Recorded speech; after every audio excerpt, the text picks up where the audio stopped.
Today's video, magluluto tayo ng fried rice kasi meron kaming leftover rice nung nakaraang araw.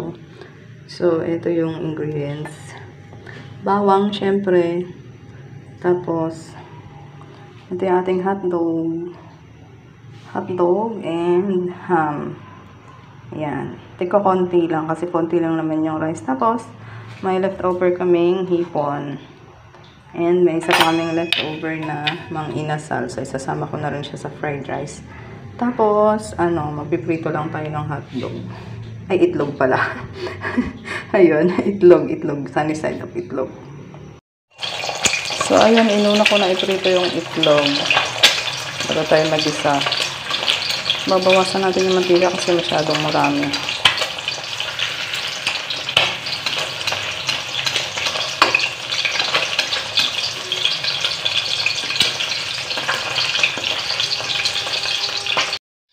Piprito tayo itlog. At ito talaga yung ginagamit yung sandok kasi para ganyan, diba?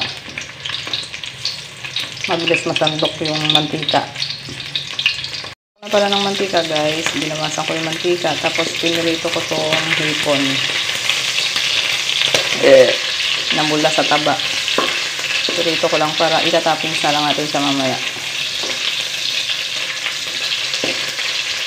Igisa ko na yung bawang. Kaya muna natin mag-brown.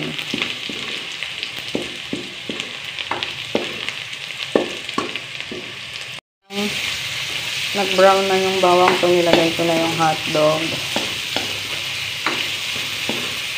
Pag pala guys, unahin nyo yung hilaw muna kasi yung hipon natin tsaka yung inasal na chicken, luto na yun, so tuhulin natin.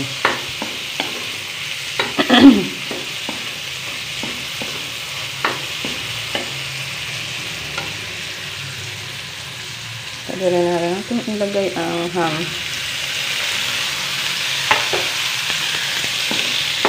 Bango.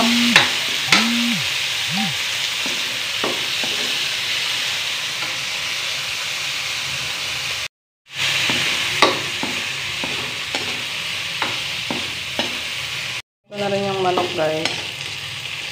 Haluin lang natin.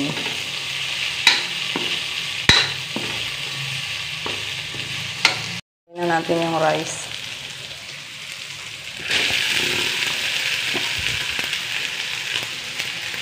Ano ba yan? Ay, pasumama. Wait lang. Halu-haluin lang natin.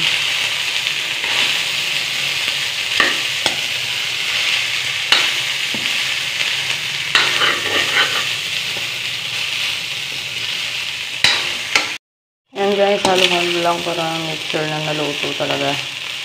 And tinimplahan ko na pala ng toyo at magic sarap. Ayan. Magic sarap. Pala yung itlog, guys. Yung itlog, sunny side up egg. Tatlo yan, magkakapatong lang. Ayan. Ayan na, guys, ang ating overloaded fried rice. Ayan na, tinapings ko na lang yung hipon. Ayan na, kain tayo. Ang ating special fried rice.